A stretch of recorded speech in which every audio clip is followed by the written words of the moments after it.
Hello dear students, welcome to the IMB education. आज की इस वीडियो में हम कर रहे हैं क्लास 11th बायोलॉजी का chapter number 10 cell cycle and cell division का क्विक रिवीजन वन शॉट, यानी केवल सिंगल वीडियो के अंदर हम ये चैप्टर कंप्लीट करेंगे NCERT से क्विक रिवीजन के साथ में। मैं आपको साथ के साथ ये भी बताता रहूँगा कि कहाँ से नीट में क्वेश्चन आ चुके हैं, किस पॉइंट से कौन सा टॉपिक ज़्यादा इंपॉर्टेंट हो सकता है, जहाँ से ज़्यादा बार क्वेश्चन पूछे गए हैं। ओके तो चलिए स्टार्ट करते हैं। बट उससे पहले अगर हम टॉपिक इस चैप्टर का वेटेज देखें नीट के अंदर, तो आप ये मान लीजिए कि 2 to 4 क्वेश्चन जो है वो इस चैप्टर से आ सकते हैं। 2019, 2020 और 2021 में 4 क्वेश्चन आ रहे हैं इस चैप्टर से। तो काफ़ी अच्छा छोटा चैप्टर है, बट वेटेज के हिसाब से काफ़ी अच्छा चैप्टर हो सकता है। अगर हम बात करें कौन कौन से टॉपिक आएंगे, तो cell cycle, then M phase, then signification of mitosis, then meiosis and then signification of meiosis. But उससे पहले हम देखते हैं कि यहाँ पर जो है वो cell cycle and cell division के बारे में थोड़ा सा इंट्रोडक्शन यहाँ पे दिया हुआ है।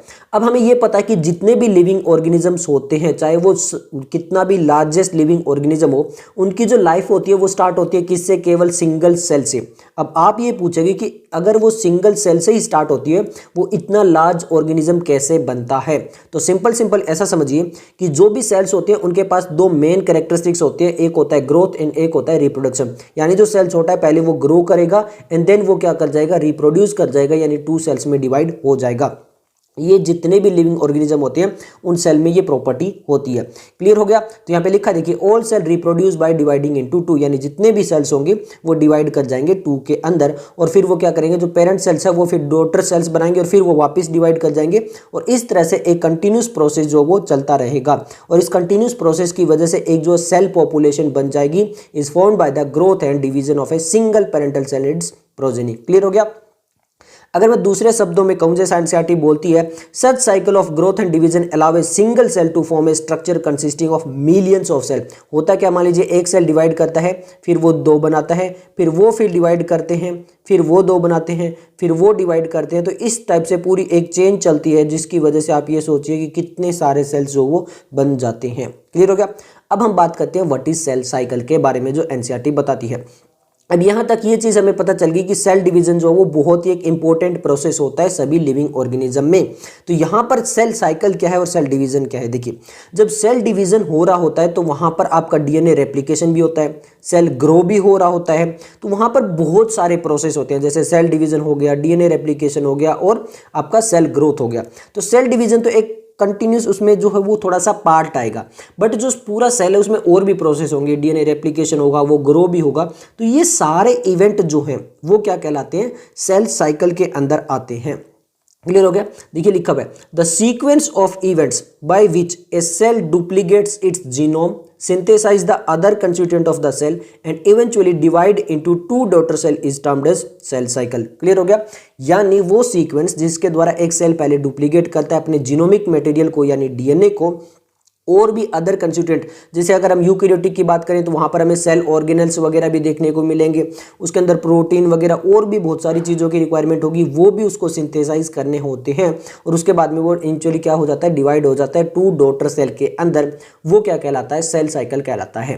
अब ये जो प्रोसेस होते हैं, चाहे आपका वो सेल डिवीजन का और DNA रेप्लिकेशन, सेल ग्रोथ का, ये एक कोऑर्डिनेटेड वे में चलते हैं, ताकि इससे ये इंश्योर रहे कि यहाँ पे जो डिवीजन होने वाली है सेल के अंदर वो एक करेक्ट डिवीजन होने वाली है। ये बहुत जरूरी है। ऐसा नहीं है कि पहले सेल डिवाइड कर जाए फिर DNA रेप्लिकेशन डिवाइड करता रहे, ऐसा नहीं हो रहा है। ये एक कंटिन्यूस और कोऑर्डिनेटेड वे में चलता है। और जो सेल ग्रोथ जो होती है उसको हम क्या बोलते हैं? उसको बोलते हैं in terms of cytoplasmic increase, यानी जो एक सेल है उसका साइटोप्लाज्म इंक्रीज हो रहा है, यानी उसका शेप साइज जो वो बढ़ रहा है। तो वो जो आपका होता है सेल ग्रोथ, वो एक कंटिन्यूस प्रोसेस है। क्लियर हो गया? वो हमेशा चलता रहेगा, कंटिन्यूस, हर सेकंड जो है वो सेल के अंदर चलता रहेगा। बट जो DNA सिंथेसिस जो होता है, जो हमारा जेनेटिक मटेरियल होता है एक सेल के अंदर, वो occurs only during one specific stage in the cell cycle. But वो जो DNA सिंथेसिस और DNA रेप्लिकेशन है वो एक स्पेसिफिक स्टेज में ही होता है, ऐसा नहीं है कि वो भी कंटिन्यूस हो रहा है।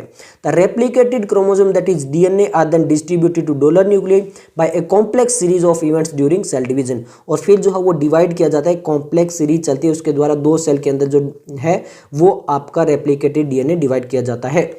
अब जो ये पूरा इवेंट है ये जेनेटिक कंट्रोल के अंदर रहता है, यानी इसको जो कंट्रोल करता है वो जेनेटिक मटेरियल होता है जो इस पूरे प्रोसेस को कंट्रोल करता है। क्लियर हो गया। अब हम बात करेंगे फेजेस ऑफ सेल साइकिल के बारे में। अभी तक यहाँ से कोई भी क्वेश्चन जो नीट या आईपीएमटी में नहीं पूछा गया था, बट अब हमारे सामने बहुत सारे क्वेश्चन आएंगे। ये पेज काफी इंपॉर्टेंट होने वाला है, डायग्राम भी।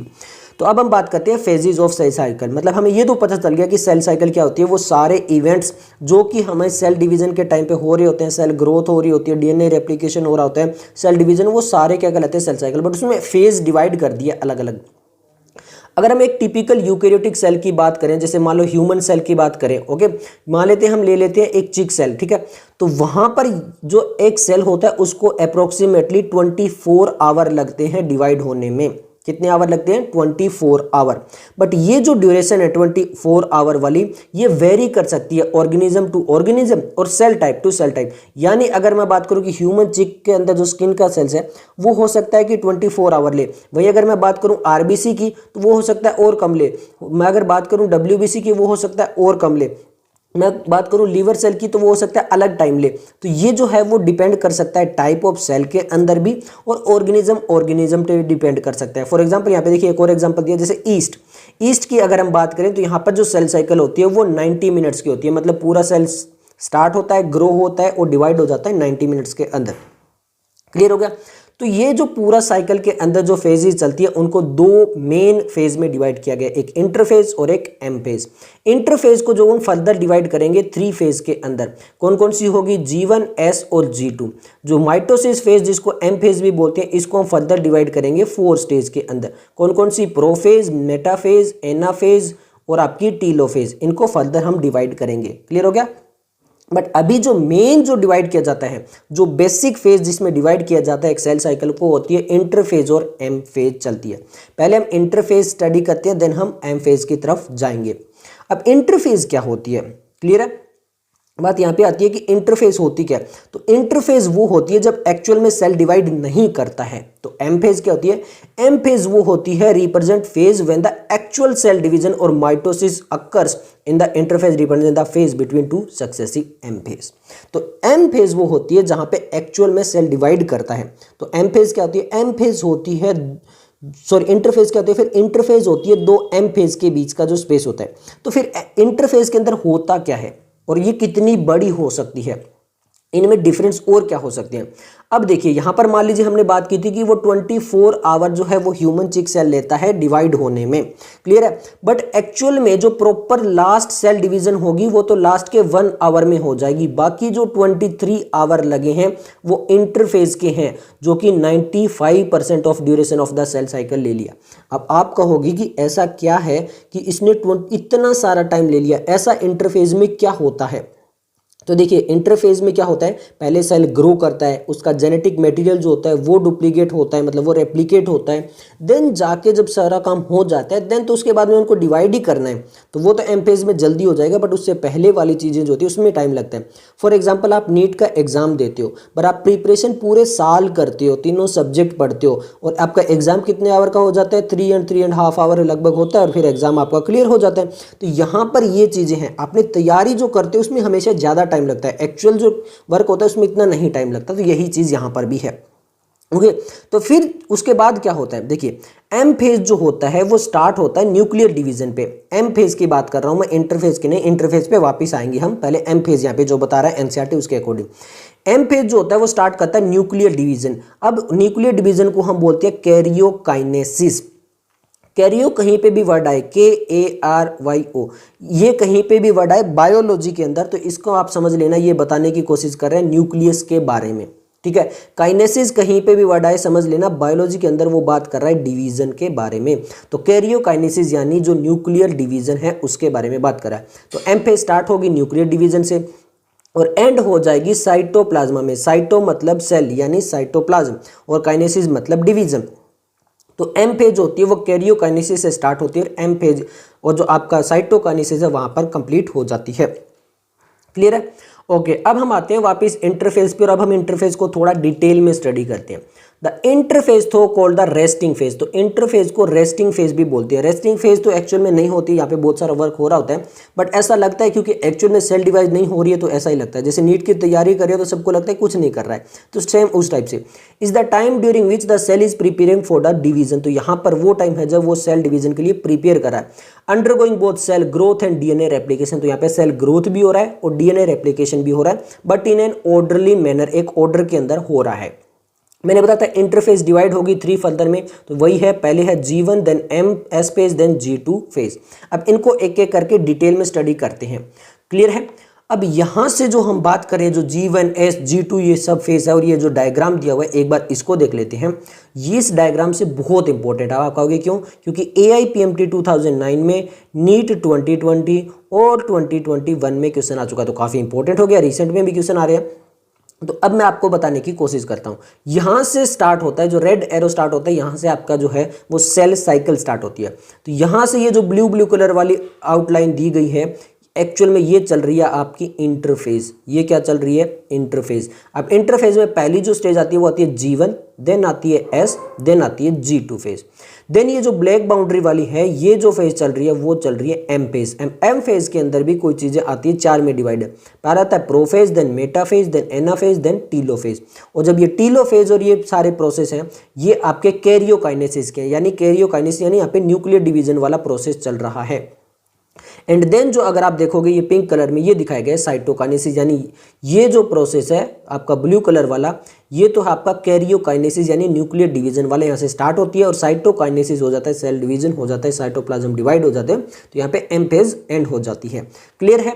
तो ये चीज समझ में आ गई। अब एक डायग्राम में यहाँ पर आप एरो देखोगे और यहाँ पे दिया है G0 फेज। अब ये G0 क्या है? ये देखो G1 के अंदर दिया हुआ यहाँ पे लगभग, ठीक है। तो ये भी हम आगे देखेंगे। G0 क्या होती है? जब सेल जो है वो एग्जिट कर जाता है सेल साइकिल से और वो फर्दर डिवाइड नहीं करने का मन है उसका, वो डिवाइड नहीं करता है तब। तो ये डायग्राम भी आपको समझ में आ गया होगा, कितना इंपॉर्टेंट है ये भी आपको समझ में आ गया होगा। अब हम स्टडी करते हैं एक एक करके। पहले हम G1 देखेंगे यानी गैप 1, फिर सिंथेसिस, फिर G2 यानी गैप 2 को देखेंगे। पहले G1 में क्या होता है? G1 फेज जो होती है वो internal between mitosis and initiation of DNA replication, यानी जो M फेज थी उसके बीच में और S फेज के बीच में, ये बताने की कोशिश कर रहे हैं कि वहां पे जो गैप होता है उसको बोलते हैं G1 स्टेज। अब इसमें क्या हो रहा होता है? During G1 phase the cell is metabolically active and continuously grow but does not replicate DNA. Simple है, यानी वह केवल मेटाबॉलिकली एक्टिव रहता है और ग्रो करता रहता है। जो सेल ग्रोथ वाली फेज है वो ये चलती रहती है। अब नेक्स्ट आती है S फेज और सिंथेसिस फेज। अब S फेज और सिंथेसिस फेज में क्या होता है? ये जो मैं पूरा पैराग्राफ बता रहा हूँ बहुत इंपॉर्टेंट। आप पूछोगे क्यों?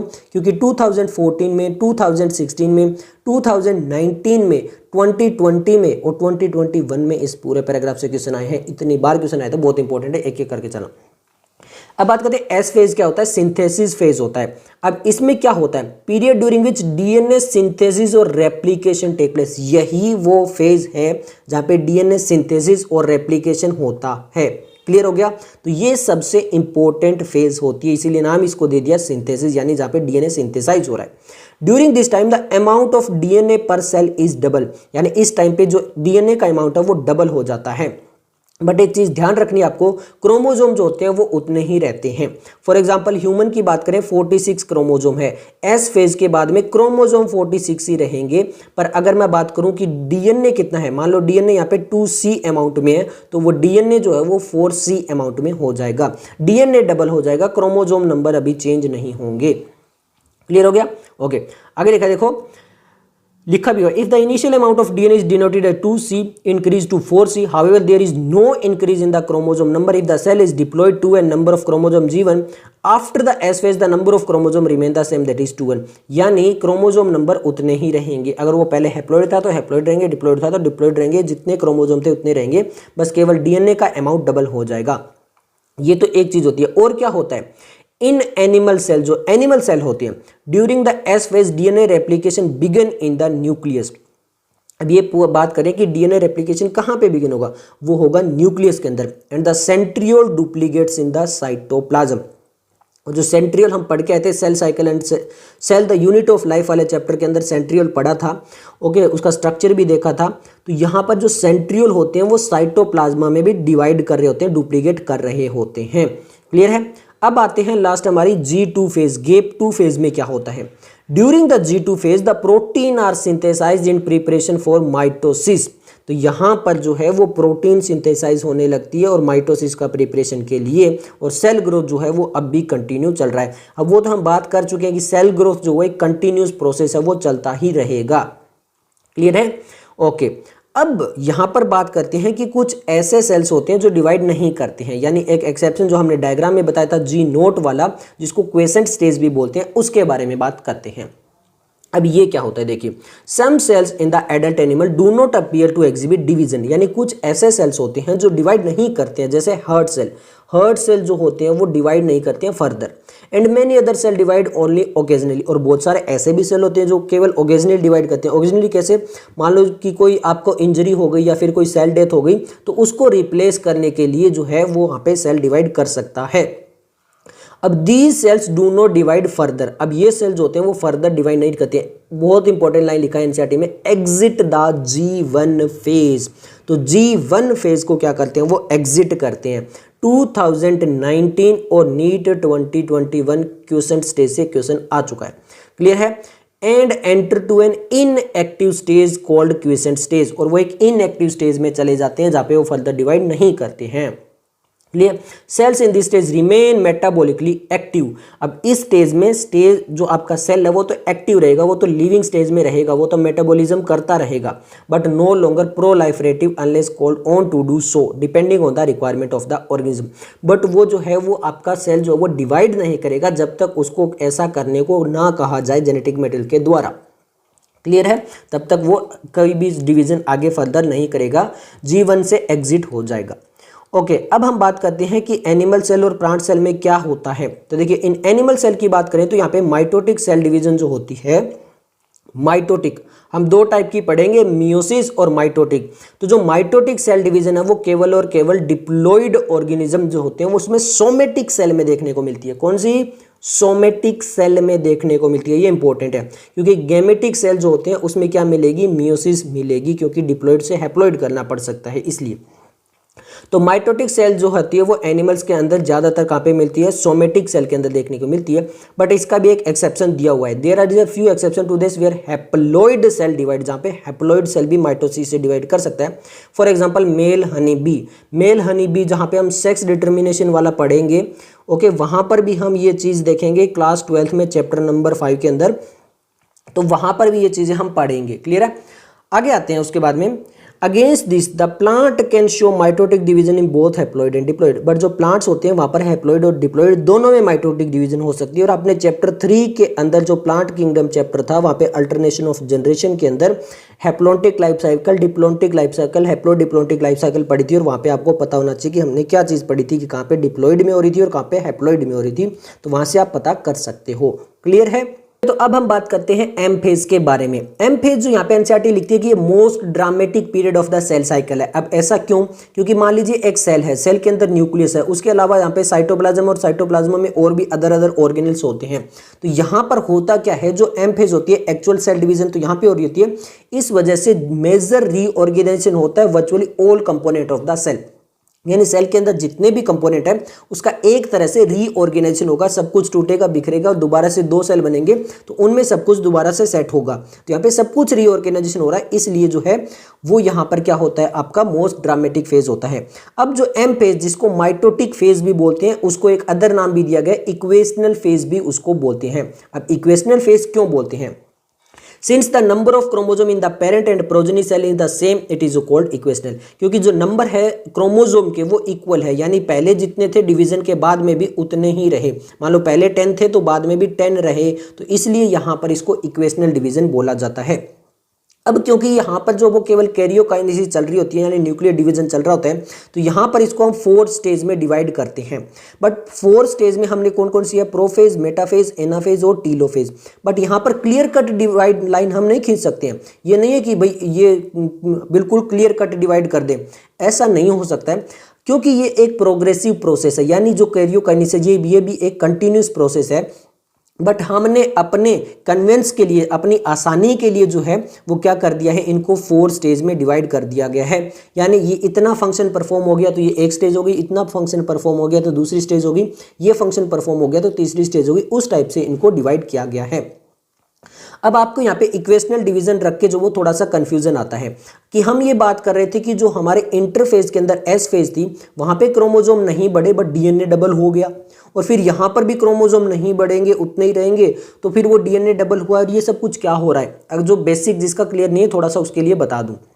अब देखो, cell the unit of life जो चैप्टर था वहां पे हमने पढ़ा था कि एक क्रोमोजोम जो होता है वो किससे बनता है, आपके 2 क्रोमेटिड से मिलकर बनता है। क्लियर है। अब ये जो क्रोमेटिड होता है ये मिलकर बनता है क्रोमेटिन फाइबर से। अब ये जो क्रोमेटिन फाइबर है जो सेल के अंदर मैंने बनाया है, ये ऐसा नहीं है कि हर बार कंडेंस होकर क्रोमोजोम बनाए रखता है। अब अगर आप सेल को किसी भी टाइम देखोगे तो आपको क्रोमोजोम नहीं दिखाई देंगे। क्यों? क्योंकि जब एम फेज होती है तो प्रो फेज में ये कंडेंस होना स्टार्ट होते हैं और मेटा फेज के अंदर कंप्लीटली कंडेंस हो जाते हैं। क्लियर है। अब ऐसा समझो, यानी यहां पर मैं आपको थोड़ा सा समझाने की कोशिश करता हूं कि मान लीजिए कि ये क्रोमोजोम है, ठीक है। इस क्रोमोजोम के अंदर ये 2 क्रोमेटिड है, ये 1 वाला है और ये 2 वाला है। अब डीएनए जब रेप्लिकेट होगा तो इस क्रोमेटिड पे जो क्रोमोजोम और ज्यादा हो जाएगा और इस क्रोमेटिड पे भी डीएनए जो वो और डबल हो जाएगा। तो यहाँ पर जो क्रोमेटिड है उन पे डीएनए का अमाउंट डबल हो गया। तो मान लीजिए जो पहले 2C था अमाउंट वो 4C हो गया, तो डबल हो गया। तो अब ये क्रोमेटिड जो है ये इसको अलग कर देंगे हम और इस क्रोमेटिड को अलग कर देंगे। हम क्रोमेटिड को ही क्या कर देंगे, अलग अलग कर देंगे। तो पहले इस पे अमाउंट जो था डीएनए का वो कितना था, 2C था, वो कितना हो गया 4C हो गया, यानी डबल हो गया। क्लियर है। तो अब ये क्रोमेटिड जब वापस क्या बनाएगी, आपकी क्रोमेटिन फाइबर बिखर जाएगी ये तो वापस जाके, ओके। और फिर जो क्रोमेटिन फाइबर वापस से जब बनाएगी तो उसके पास इतना डीएनए है, कितना डीएनए है कि उससे 2 क्रोमेटिड बन पाए। और ये भी इतना डीएनए लेके जाएगी कि जब दोबारा इसको क्रोमोसोम बनाने पड़ेंगे तो ये भी 2 क्रोमेटिड बना पाएगी।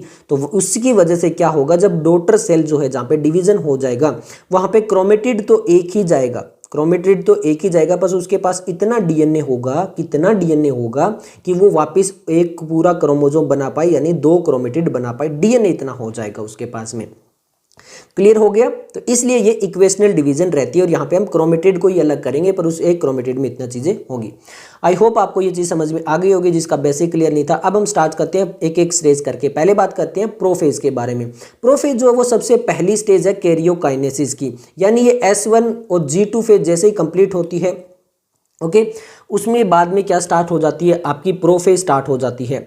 अब यहाँ पे लिखा है देखिए, the new DNA molecule formed are not distinct but intertwined. अब यहाँ पर जो न्यू डीएनए बना था वो डिस्टिंक्ट यानी अलग नहीं हुआ था बट इंटरवाइंड हो गया था। इंटरवाइंड का मतलब मान लीजिए ये एक क्रोमेटिड थी, इस पे जितना डीएनए था उसी पे ही और कोइल्ड होके वो डीएनए वहां पे रह गया था, अलग अलग नहीं होता। अगर अलग अलग हो जाता तो हो सकता क्रोमोसोम बनते डबल, बट वो इंटरवाइंड हो गया था, इसीलिए आपको ये चीज समझनी पड़ेगी जो मैंने आपको बताई थी।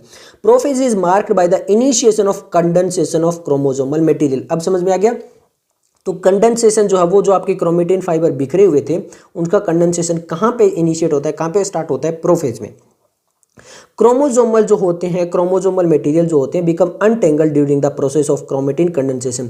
वो सारे कुछ उसी टाइप से कंडेंस होना स्टार्ट हो जाते हैं। The centromere which has undergo duplication during S phase of the interphase. Centrosome बोला गया यहाँ पे। जो सेंट्रोसोम होता है जिसको आप सेंट्रियोल भी बोलते हैं, वो एनिमल सेल की बात कर रहा है। वो हमने देखा था कि वो एस फेज में क्या होता है, एस फेज के अंदर क्या हो जाता है, डबल हो जाता है, डुप्लीकेट हो जाता है। तो वो प्रोफेज के अंदर क्या करता है, now begin to move towards the opposite pole of the cell. अब ऐसे समझिए, ये सेल है, यहाँ पे जो आपका सेंट्रोसोम था जिसको हम सेंट्रियल भी बोलते हैं वो डबल हो गए। अब एक इधर जाएगा इस पोल की तरफ और दूसरा इधर जाएगा इस पोल की तरफ। तो इसको बोलते हैं कि ये चीज यहाँ पे स्टार्ट होती है प्रोफेज में। क्लियर हो गई। तो the completion of the prophase can दस बी मार्क। तो जब प्रोफेज कंप्लीट हो जाती है तो हम क्या क्या चीजें देखने को मिलेगी। देखो, पहला, chromosome material condense to form compact mitotic chromosome. तो यहाँ पे जो है वो क्रोमोसोमल मटेरियल कंडेंस होकर क्रोमोसोम बनाने लगता है। Chromosome are seen to be composed of 2 chromatid. अब समझ में आ गया, एक क्रोमोसोम में कितने chromatid, 2 chromatid. Attach together at the centromere. Centromere से अटैच होता है जिसको हम प्राइमरी कॉन्स्ट्रिक्टर भी बोलते हैं। Cell the unit of life में पढ़ा था। वो जो न्यूक्लियस और क्रोमोसोम वाला जो हमारा पॉइंट था ना, वो यहाँ से इस चैप्टर से पहले अच्छे से एक बार देख लेना। उसके बाद में जो सेंट्रोसोम थे जिसको हमने क्या बोला था, सेंट्रियोल भी बोलते हैं, which has undergo duplication during interphase, जो एस फेज में डुप्लीकेट हुए थे, began to move towards the opposite pole of the cell, each centrosome radiates out microtubule called aster. अब ये बहुत इंपॉर्टेंट है, ये रेडिएट करने लगते हैं क्या, aster microtubules. The two aster together with the spindle fibre form mitotic apparatus, और ये जो वो स्पिंडल फाइबर के साथ में मिलकर क्या बनाते हैं, माइटोटिक अपरेचस बनाते हैं। अब ये काइनेटोकोर के साथ में अटैच होगा, अभी आ जाएगा थोड़ी सी देर में। तो जब प्रोफेज कंप्लीट होती है तो उसमें क्या होगा, cell at the end of prophase, जैसे ही एंड हो गई प्रोफेज, हमें क्या देखने को मिलेगा अगर हम सेल को देखेंगे माइक्रोस्कोप में, when view under the microscope do not show Golgi complex, Golgi complex नहीं दिखाएगा, एंडोप्लाज्मिक रेटिकुलम नहीं दिखाएगा, न्यूक्लियस नहीं दिखाएगा, न्यूक्लियर एनवलप भी नहीं दिखाएगा। यानी ये अर्ली प्रोफेज है जहाँ पे हमें ये न्यूक्लियर मेम्ब्रेन और ये इस टाइप से कंडेंस होता हुआ दिखाई दे रहा है, बट जैसे ही लेट प्रोफेज में पहुंचते हैं तो यहाँ पे इस डायग्राम में देखो ये न्यूक्लियर मेम्ब्रेन जो वो कंप्लीटली ब्रेकआउट हो गई है और ये कंडेंस होकर क्रोमोजोम बना चुके हैं, और अब ये जो क्रोमोजोम है ये पूरे सेल में बिखर चुके हैं, उस सेल के साइटोप्लाज्म में आ चुके हैं। अब हमें न्यूक्लियस भी देखने को नहीं मिलेगी, क्यों, क्योंकि न्यूक्लियर मेम्ब्रेन ब्रेकआउट हो चुकी है, न्यूक्लियस वगैरह, और न्यूक्लियर मेम्ब्रेन अगर टूटी है तो उसके साथ में जो एंडो मेम्ब्रेन सिस्टम था वो भी ब्रेक डाउन हो जाएगा। क्लियर है। अब हम चलते हैं नेक्स्ट स्टेज हमारी मेटाफेज के अंदर। अब मेटाफेज कब हमें पता चलेगा कि मेटाफेज स्टार्ट होगी, complete disintegration of the nuclear envelope mark the start of the second phase of the mitosis. यानी जब nuclear membrane completely break down हो जाए तो आप समझ लेना कि मेटाफेज स्टार्ट हो चुकी है। अब यहां पर क्या होगा, देखो chromosome are spread through the cytoplasm, और जो क्रोमोजोम थे वो साइटोप्लाज्म के अंदर स्प्रेड हो जाएंगे। The condensation of chromosome is completed, यहाँ पर जो कंडेंसेशन ऑफ क्रोमोजोम है वो कंप्लीट हो जाएगा, and they can be observe clearly under the microscope. तो अगर आपको बोल दे कि आपको क्रोमोजोम बहुत अच्छे से देखने, आपको बिल्कुल अच्छे से क्रोमोजोम दिखाई दे, आप बहुत अच्छे से उसकी स्टडी कर पाओ, तो वो स्टेज होती है metaphase. This then is the stage at which the morphology of the chromosome is most easily studied. Morphology का मतलब एक्सटर्नल स्ट्रक्चर, तो आपको क्रोमोजोम सबसे अच्छे इसी स्टेज में दिखाई देते हैं। क्लियर है। अब ये भी बात तो आपको पता है कि जो आपके क्रोमोजोम होते हैं वो 2 सिस्टर क्रोमेटिड से बनते हैं और वहाँ पे सेंट्रोमेयर होता है, और इसके अलावा स्मॉल डिस्क शेप्ड स्ट्रक्चर होता है जिसको हम बोलते हैं क्या, काइनेटोकोर। ये भी हमने cell the unit of life में पढ़ा था। मान लीजिए ये आपकी एक क्रोमेटिड है, ये दूसरी क्रोमेटिड है, ये जहाँ से अटैच है, प्राइमरी कॉन्स्ट्रिक्टर मान लो या फिर सेंट्रोमियर मान लो, इसके तरफ इधर और ये इधर, ये दो जो स्ट्रक्चर है ये क्या है, काइनेटोकोर है, जो प्रोटीन के बने हुए होते हैं। अब यहाँ से आपका 2016 और 2020 में क्वेश्चन आ चुका है कि ये जो काइनेटोकोर है ये क्या काम करता है। देखिए, the structure serve as the site of attachment of spindle fibre. जो आपके यहाँ पर डायग्राम में देखिए ये जो आपको दो दिखाई दे रहे हैं ये क्या है, ये सेंट्रियोल है, जिनको क्या बोला था हमने, सेंट्रोसोम भी बोला था। ठीक है, सेंट्रोमेयर और सेंट्रियोल और सेंट्रोसोम में आप कंफ्यूज मत होना। सेंट्रोमेयर का मतलब होता है प्राइमरी कॉन्स्ट्रिक्टर जहाँ पे दो स्पिंडल फाइबर अटैच है। सेंट्रोसोम क्या है, सेंट्रियोल है जिससे आपके स्पिंडल फाइबर रिलीज होंगे। ये देखो दोनों अपोजिट पोल पे है, जिससे स्पिंडल फाइबर, ये जो स्पिंडल फाइबर इस डायग्राम में देखोगे जहाँ पे अटैच है वो काइनेटोकोर से अटैच है to the chromosome that are moved into the position at the centre of the cell, जो कि सेंटर ऑफ द सेल की तरफ जा रहे हैं और वहाँ पे आपके स्पिंडल फाइबर अटैच हो चुके हैं जो आपके सेंट्रियोल है या फिर सेंट्रोसोम है उससे। क्लियर है।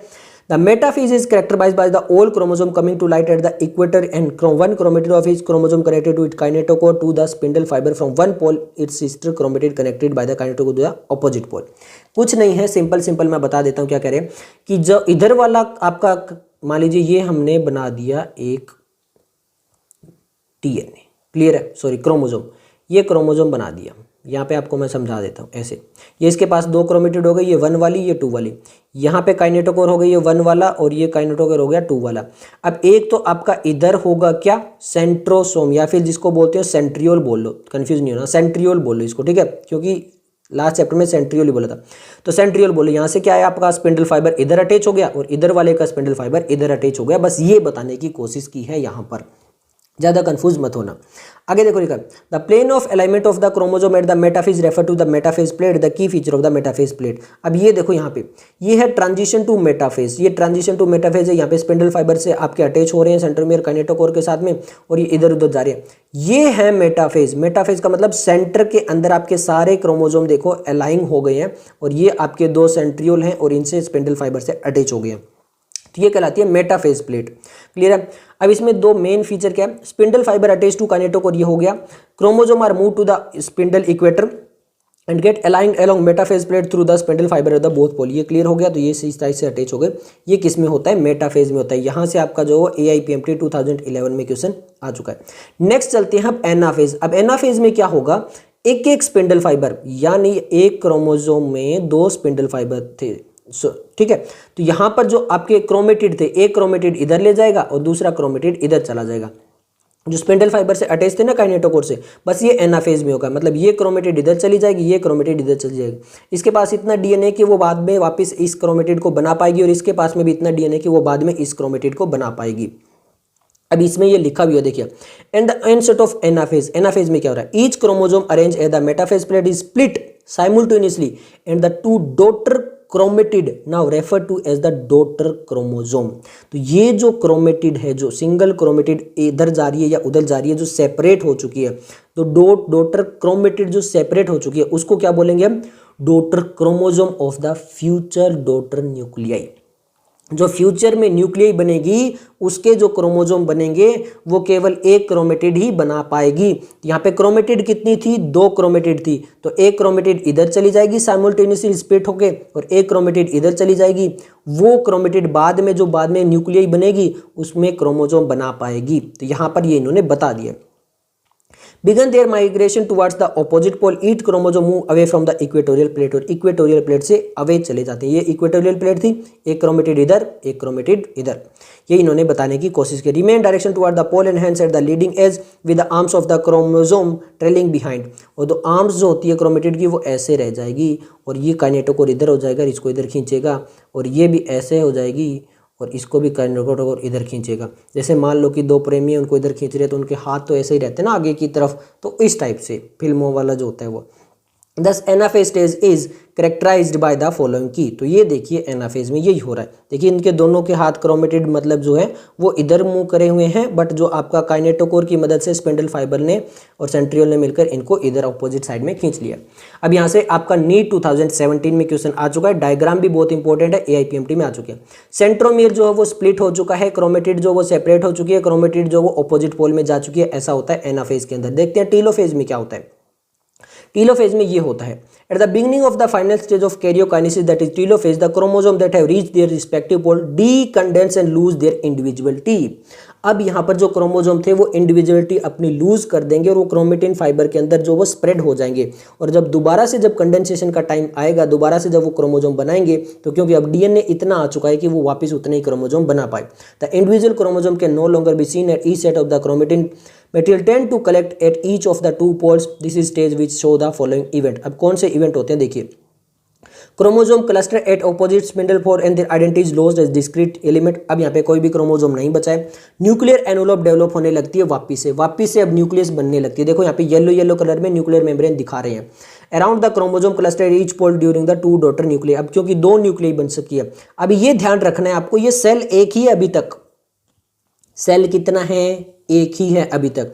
अब जब वापस जब साइटोकाइनेसिस होगा तब ये सेल अलग अलग होंगे। अभी तक एक ही सेल है, उसके अंदर 2 न्यूक्लियस बन चुकी है। अब ये इधर अलग हो जाएगा, यहाँ पे एक क्या बन जाएगा? सेंट्रियोल बच जाएगा, और ये न्यूक्लियस बच जाएगी। यहाँ पे सेंट्रियोल बच जाएगा, न्यूक्लियस फर्दर जब डिवाइड होगा, ये सेंट्रियोल वापस 2 बना लेगा, ये 2 बना लेगा, न्यूक्लियस में से वापस वही चीजें चलती रहेगी।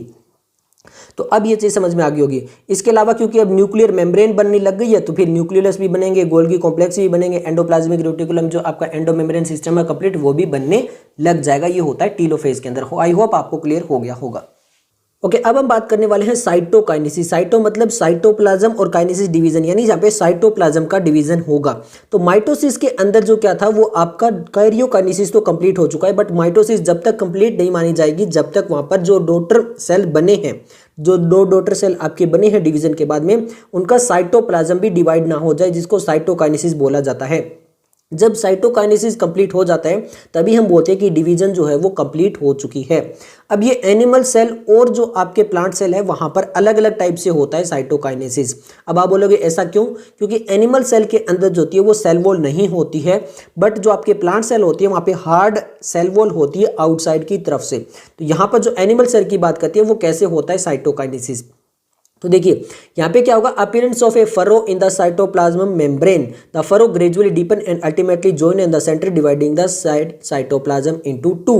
यहाँ पर देखिए जैसे मैं ये डायग्राम है, अब यहाँ पर ये आपका क्या है, एनिमल सेल है। तो यहाँ पर देखिए ये जो आपकी सेल मेम्ब्रेन है ये अंदर की साइड जा रही है और अंदर की साइड ऐसे जाती रहेगी और ये सेंटर के अंदर इधर से आएगी और ये डिवाइड हो जाएंगे। तो इस टाइप से होता है किसके अंदर, आपका एनिमल सेल के अंदर। तो क्या प्लांट सेल के अंदर ऐसा होता है? जी नहीं, प्लांट सेल के अंदर ऐसा नहीं हो सकता, क्योंकि उसकी जो मेम्ब्रेन है, जो सेल वॉल है, ओके, वो क्या है, इनएक्सटेंसिबल है। जो उसकी सेल वॉल है वो क्या है, इनएक्सटेबल सेल वॉल है। देयरफॉर जो है वो साइटोकाइनेसिस डिफरेंट मैकेनिज्म से होगा। तो वो कैसे होगा? हम प्लांट सेल की बात करें तो यहाँ पे जो है सेल फॉर्मेशन यानी सेल वॉल की जो फॉर्मेशन है वो सेंटर से स्टार्ट होगी, in the centre of the cell, और grow outward to meet the existing lateral wall. यहाँ पर अगर हम बात करें तो एनिमल सेल में जो था वो तो अंदर की साइड, आउटसाइड से स्टार्ट हो रही थी, इनसाइड में जा रही थी। एनिमल में इसका ऑपोजिट होता है, इनसाइड में स्टार्ट होती है और आउटसाइड की तरफ आती है सेल वॉल का फॉर्मेशन होता हुआ। क्लियर है? The formation of the new cell wall begins with the formation of a simple precursor the cell plate. Cell plate जो है वो सिंपल स्टार्टिंग में मिडल में स्टार्ट होता है, that represent the middle lamella. ये क्या कहलाती है? मिडल लेमिला कहलाती है। Eukaryotic cell the unit of life में हमने मिडल लेमिला के बारे में पढ़ा भी था।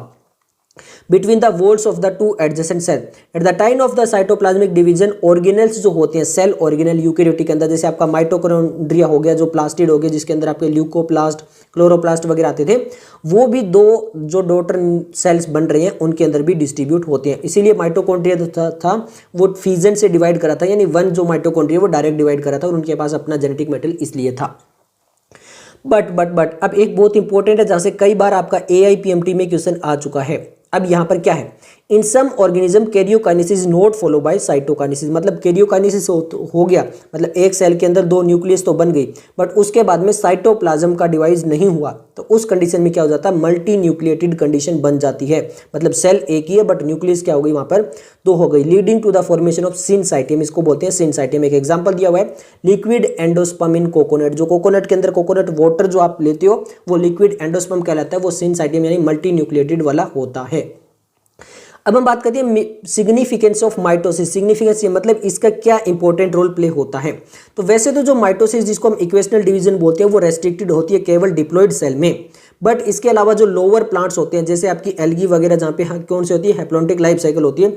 इसके अलावा जो सोशल इंसेक्ट वगैरह होते हैं जो हमने अभी पढ़ा था, एग्जाम्पल हनी बी वगैरह का, वहां पर माइटोसिस जो होती है वहां पर हैप्लॉइड सेल में भी हो सकती है।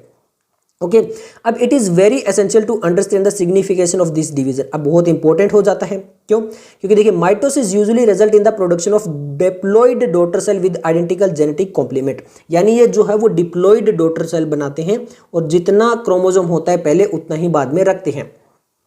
इसके अलावा और क्या इंपॉर्टेंट रोल प्ले करती है, the growth of multicellular organism is due to mitosis.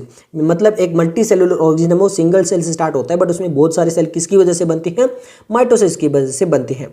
अब आप ये कहोगे कि ऐसा क्यों होता है कि एक सेल जो है वो ग्रो करता है फिर उसको जो है वो न्यूक्लियर डिवाइड करनी पड़ती है। तो मान लो ये एक सेल है और इसके अंदर ये न्यूक्लियस है, क्लियर है। अब ये न्यूक्लियस इतनी ही रहती है और ये सेल ग्रो होके इतना बड़ा हो जाता है। तो ये न्यूक्लियस का भी एक कैपेबिलिटी है कि ये इतने ही साइटोप्लाज्म को कंट्रोल कर पाएगी। अब इतनी न्यूक्लियस साइज सेम रह गया, अब ये इतने साइटोप्लाज्म को तो इजीली कंट्रोल कर पाएगी, बट इतने सारे साइटोप्लाज्म में इतनी सारी चीज़ों को ये कंट्रोल नहीं कर पाएगी।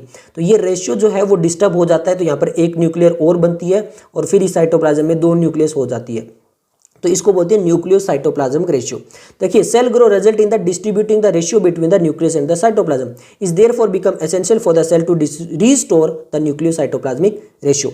क्लियर हो गया, इसलिए यहाँ पर ये चीजें होती है। इसके अलावा एक सिग्निफिकेंट कंट्रीब्यूशन होता है माइटोसिस का कि वो सेल रिपेयर भी करती है।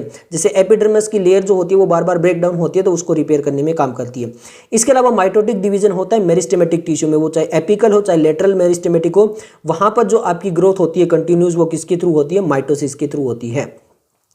ओके नेक्स्ट हम बात करते हैं मियोसिस की। अब मियोसिस में आप देखोगे जितने भी ऑफस्प्रिंग होते हैं जो सेक्सुअल रिप्रोडक्शन करते हैं वहां पे जो गेमेट्स होते हैं वो किससे बनते हैं, वो बनते हैं मियोसिस से। क्योंकि गेमेट्स जो होते हैं वो क्या होते हैं, हमेशा हैप्लॉइड होते हैं। अब जैसे ही वापस वहां पर जो फ्यूजन होगा, मतलब हैप्लॉइड वापस फ्यूज करेंगे तो वापस से डिप्लॉइड कंडीशन बन जाएगी। तो जो डिप्लॉइड से अगर हमें हैप्लॉइड बनाना है यानी एन बनाना है तो यहाँ पे क्या लगेगी, मियोसिस लगेगी। इसलिए ये सबसे इंपॉर्टेंट रोल प्ले करती है मियोसिस। देखिए लिखा है the special kind of cell division that reduce the chromosome number by half result in the production of haploid daughter cell. This kind of division is called meiosis. इसको क्या बोलते हैं? Meiosis बोलते हैं। अब मियोसिस क्या काम करता है? Meiosis ensure the production of the haploid phase in the life cycle of sexually reproducing organism whereas fertilization restore the diploid phase। यहाँ से आपका 2013 में क्वेश्चन आ चुका है। मियोसिस इंश्योर करती है कि आपके केवल हैप्लॉइड फेज जो है वो लाइफ साइकिल जरूर आए, जो भी डिप्लॉइड ऑर्गेनिज्म है जहाँ पे रिप्रोडक्शन करना है। क्लियर है? अब हम की फीचर देख लेते हैं। सबसे पहले यहाँ पर की फीचर क्या है मियोसिस के? देखिए, meiosis involve the two sequential cycle. यहाँ पे दो सीक्वेंशियल साइकिल चलती है न्यूक्लियर एंड सेल डिवीजन की, यानी न्यूक्लियर डिवीजन बोल लो या फिर सेल डिवीजन बोलो, यहाँ पे दो साइकिल चलेगी, मियोसिस 1 और मियोसिस 2। बट जो इंटरफेज थी, जहां पर एस फेज आ रही थी, जहां पे डीएनए रेप्लिकेट हो रहा था, वो केवल सिंगल टाइम होगा। मतलब मियोसिस 1 से पहले, इसमें ऐसे बोलूं तो ये आपकी आ गई इंटरफेज, ये क्या आ गई? इंटरफेज। अब यहां पर जो है M1 आ जाएगी और फिर यहाँ पे M2 आ जाएगी, इस टाइप से चलेगा। क्लियर है? तो मतलब मियोसिस 1 और मियोसिस 2 कंटिन्यू चलेगी, बट डीएनए रेप्लिकेशन केवल एक टाइम पे आएगा। मियोसिस 1 जो है वो इनिशिएट होती है parental chromosome have replicate to produce identical sister chromatid at the S phase. जहाँ पे है वो सिस्टर क्रोमेटिड बना लेती है एस फेज के बाद में, और वहां से जो वो मियोसिस 1 स्टार्ट होती है। अब एक इंपॉर्टेंट है, देखिए, Meiosis involve pairing of homologous chromosome and recombination between non-sister chromatid of homologous chromosome। ये सब कुछ आ जाता है इसके अंदर मियोसिस का। होमोलोगस क्रोमोसोम क्या होती है?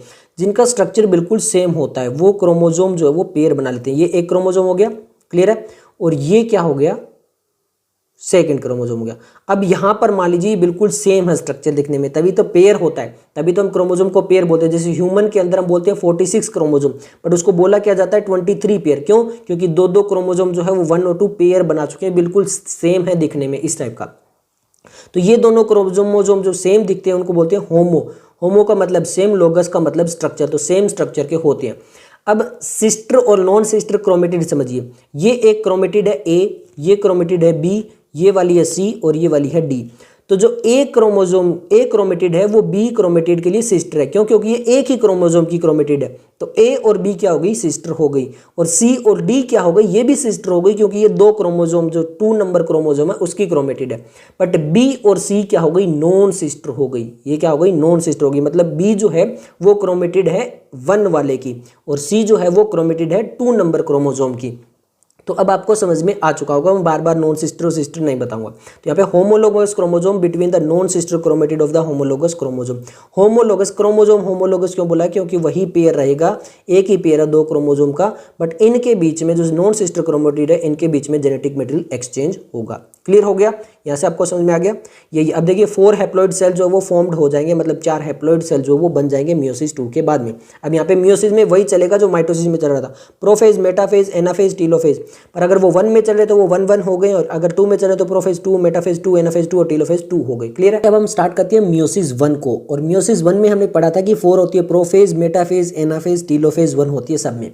सबसे पहले हम देखेंगे प्रोफेज 1। अब प्रोफेज 1 इतनी ज़्यादा इंपॉर्टेंट है, कितनी ज़्यादा इंपॉर्टेंट है यहाँ से समझ सकते हो कि AIPMT 2012, उसके बाद में 2014 में, 15 में, 16 में, 18 में, 19 में, 20 में और 2021 में क्वेश्चन आ चुके हैं। यानी लगभग हर साल यहाँ से क्वेश्चन आ रहे हैं। आप ये मान लो कि ये पेज इतना इंपॉर्टेंट है प्रोफेज 1 वाला कि एक क्वेश्चन आप मान सकते हो कि आएगा ही आएगा।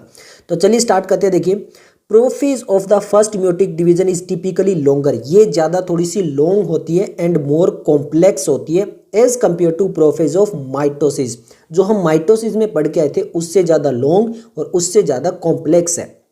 ओके, अब ये जो स्टेज होती है प्रोफेज, ये अपने आप में इतनी कॉम्प्लेक्स और लॉन्ग होती है कि इसको वापस फर्दर 5 फेजेस के अंदर डिवाइड किया गया है। इट हैज़ बीन फर्दर सब divided into the following 5 phases based on the chromosomal behaviour. यानी क्रोमोजोम कैसा बिहेव करे उसके बेस पे। अब आपको पता है कि क्लियर कट डिवीजन तो यहाँ पर भी नहीं लग सी है, बट कैसा उसका बेस है, मतलब कैसा वो बिहेव कर रहा है क्रोमोजोम, उस बेस पे है। कौन कौन सी 5 स्टेज में डिवाइड किया गया है? तो प्रोफेज को जो सब डिवाइड किया गया है वो है लेप्टोटिन, जाइगोटिन, पेकाइटिन, उसके बाद डिप्लोटिन एंड देन है डाइकाइनेसिस। क्लियर है? यहाँ पर ये 5 फेजेस के अंदर डिवाइड किया गया है, सभी की सभी बहुत इंपॉर्टेंट है। सबसे पहले देखते हैं लेप्टोटिन।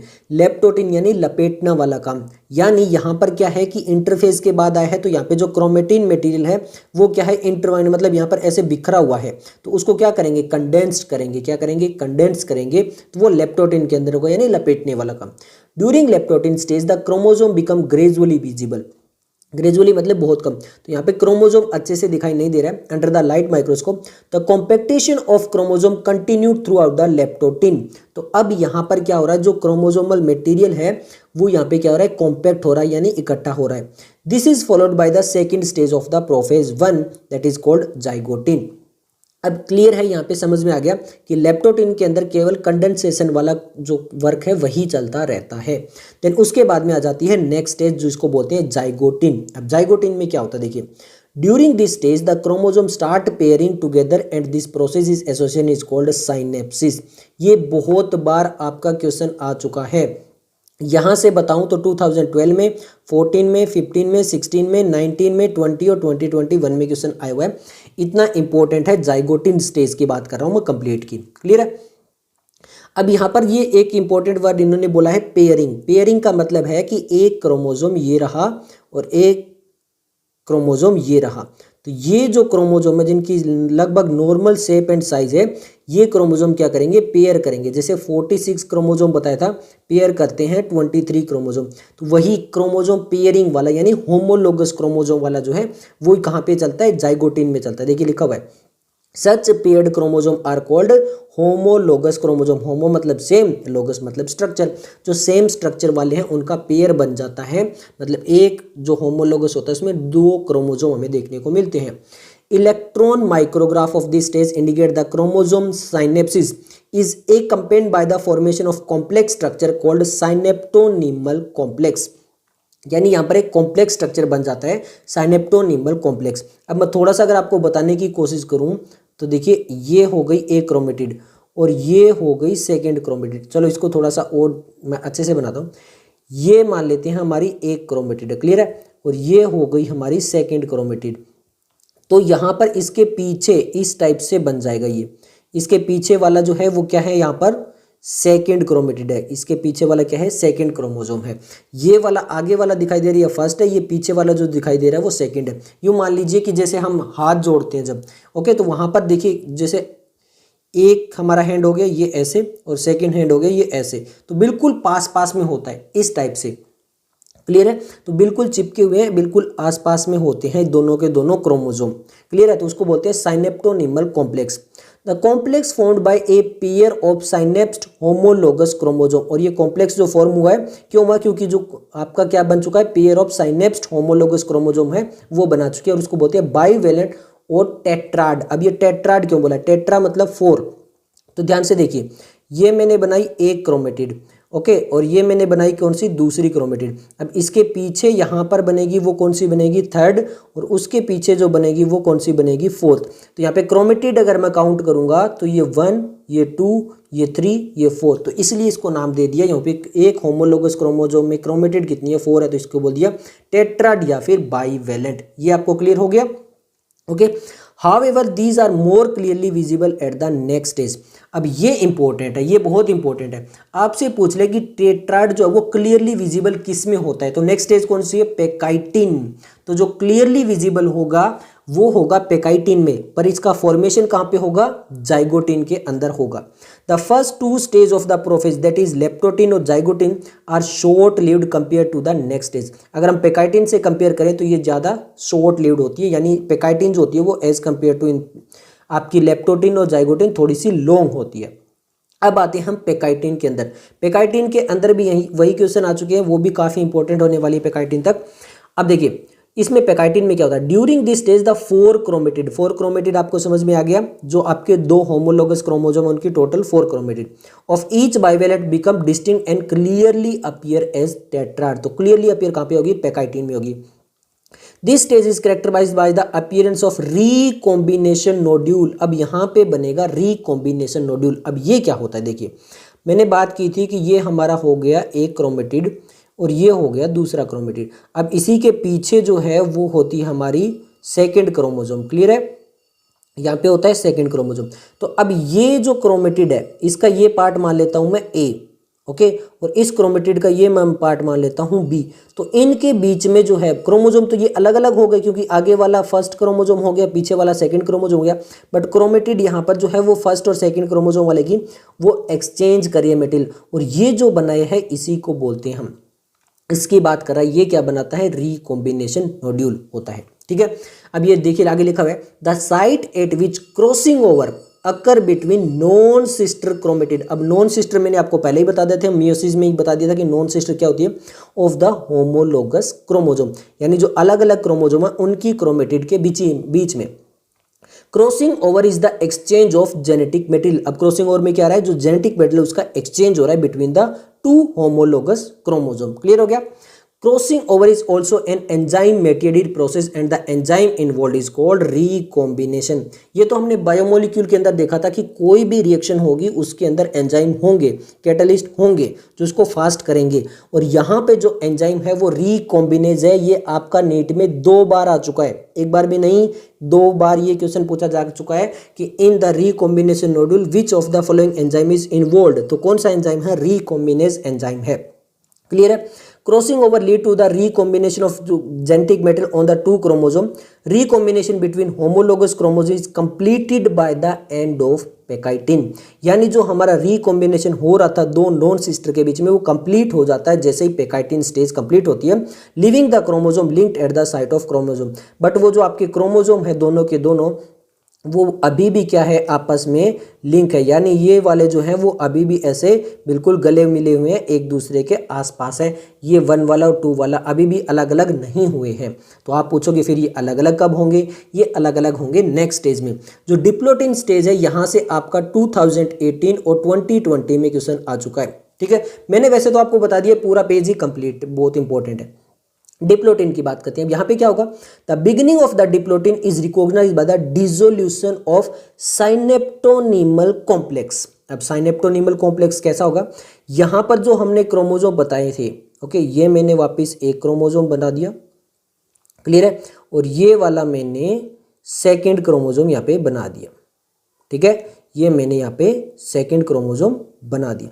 अब यहाँ पे मान लो रिकॉम्बिनेशन नोड्यूल था, ये मैंने जो रेड में कर दिया रिकॉम्बिनेशन, तो इस टाइप से स्ट्रक्चर हो जाएगा, ये अलग अलग हो जाएगा, बट जहाँ पे रिकॉम्बिनेशन नोड्यूल बना है वो वहाँ से अभी भी अटैच रहेगा। अगर मैं इसकी बात करूँ तो ये किस शेप में दिखाई दे रहे हैं मुझे, एक्स लेटर में, कैपिटल एक्स में ऐसे दिखाई दे रहे हैं ना, ऐसे।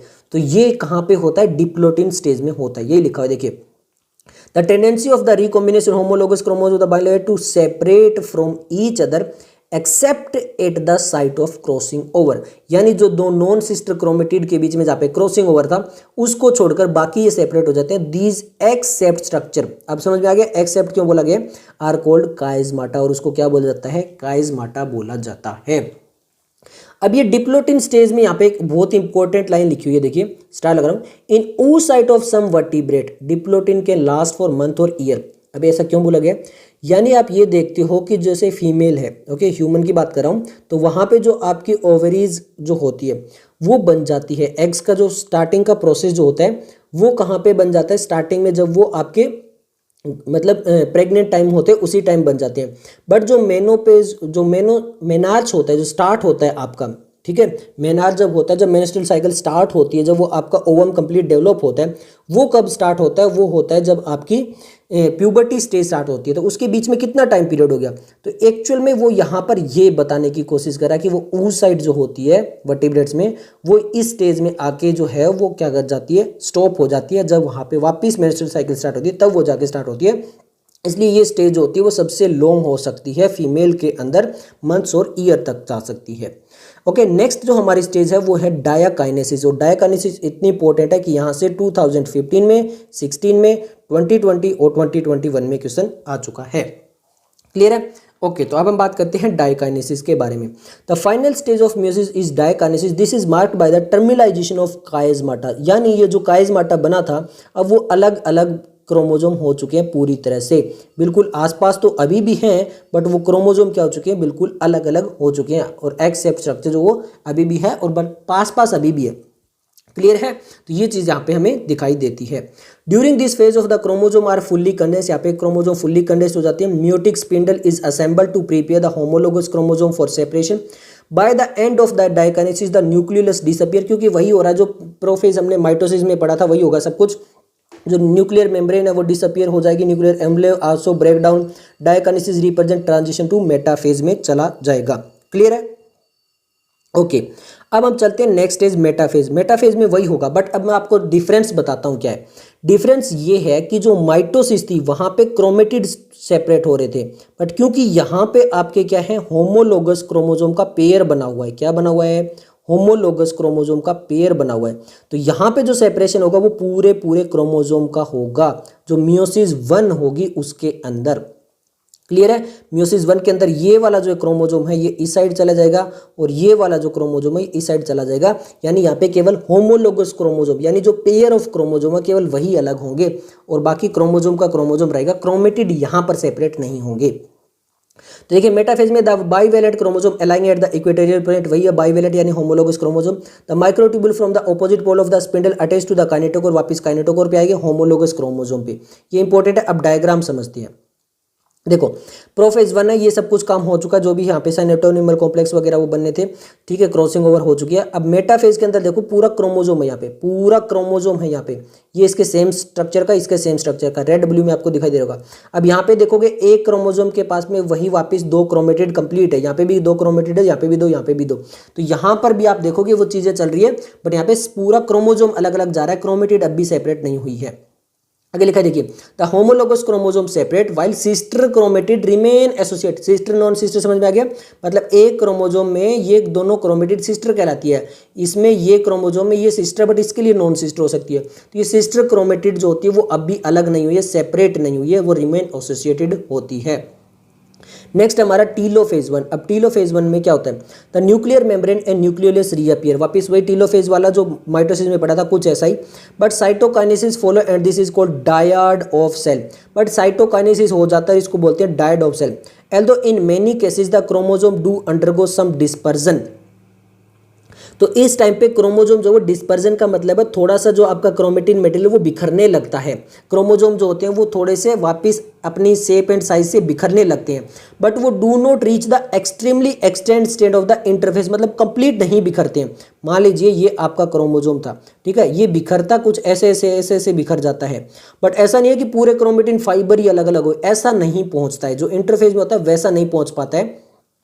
The stage between the two meiotic division is called interkinesis। NEET 2019 में यहाँ से क्वेश्चन आ चुका है, इसको बोलते हैं इंटरकाइनेसिस। मतलब जैसे मियोसिस 1 हुई उसके बाद मियोसिस 2 होगी तो वहाँ पे इंटरफेज नहीं आएगी, इंटरकाइनेस आएगी। इंटरकाइनेस क्यों? क्योंकि 2 डिवीजन के बीच का है, काइनेसिस मतलब डिवीजन, तो इनके बीच का जो स्टेज है उसको बोलते हैं। And is generally short lead, बहुत शॉर्ट लीड होती है। अब इंटरफेज तो बहुत लॉन्ग होती है, बट ये बहुत ही शॉर्ट होती है।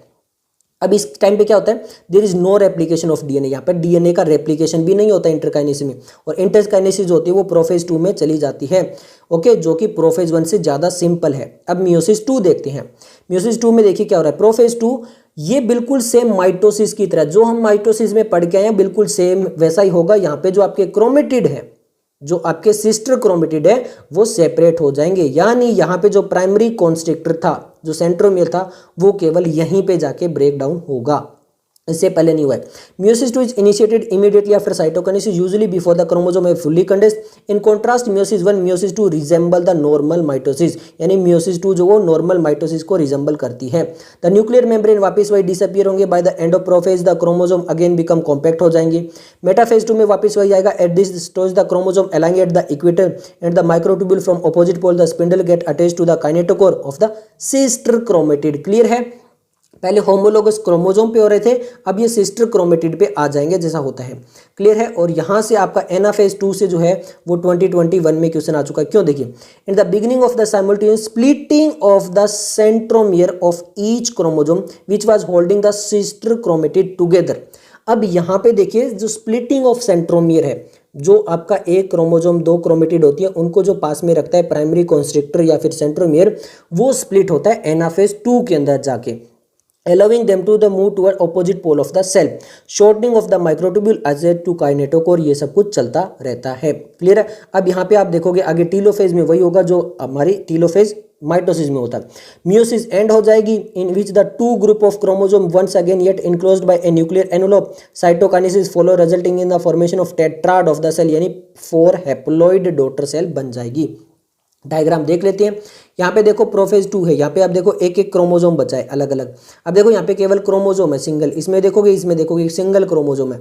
अब देखो यहाँ पे इस क्रोमोसोम में केवल एक क्रोमेटिड इधर आ गई, एक क्रोमेटिड इधर चलेगी एनाफेज के अंदर। क्लियर है। और टीलोफेज जब कंप्लीट होगा देखो 1 2 3 4, अब इसके अंदर जो है वो ऐसे बन गए हैं। क्लियर हो गया, ये चीज़ आपको समझ में आ गई। तो 4 सेल बन गए। अब सिग्निफिकेंस ऑफ मियोसिस देख लेते हैं, यानी इसका क्या फायदा होता है। ये जो conversion of the specific chromosome number of each species achieved across the generation in sexual reproducing organism, यानी जो सेक्सुअल रिप्रोडक्शन करते हैं उनमें जो आपका जेनेटिक मटेरियल है उसको कंजर्व करना, उसको सेम रखना, उतना ही रखना, मतलब डिप्लॉइड के अंदर डिप्लॉइड रखना, वो केवल और केवल मियोसिस की वजह से अचीव हो जाता है। आगे लिखा है इवन थो द प्रोसेस इज पर से पैराडॉक्सिकली, मतलब ऐसा लगता है कि ये नियरली इम्पॉसिबल चीज़ है, मतलब बहुत ही ज़्यादा इम्पॉसिबल लगता है कि ये चीज़ नहीं हो सकता। पैराडॉक्सिकली का मतलब नियर टू इम्पॉसिबल हो सकता है। ठीक है।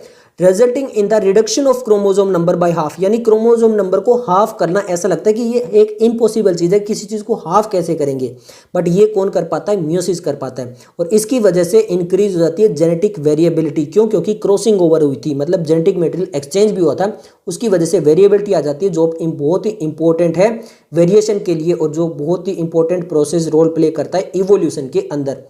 वो भी किसकी वजह से हो जाता है, मियोसिस की वजह से हो सकता है। तो ये सब कुछ था इस चैप्टर के लिए। अगर आपको वीडियो पसंद आए तो लाइक कीजिए, दोस्तों के साथ शेयर कीजिए। मिलते हैं जल्द नेक्स्ट वीडियो के साथ, तब तक के लिए धन्यवाद।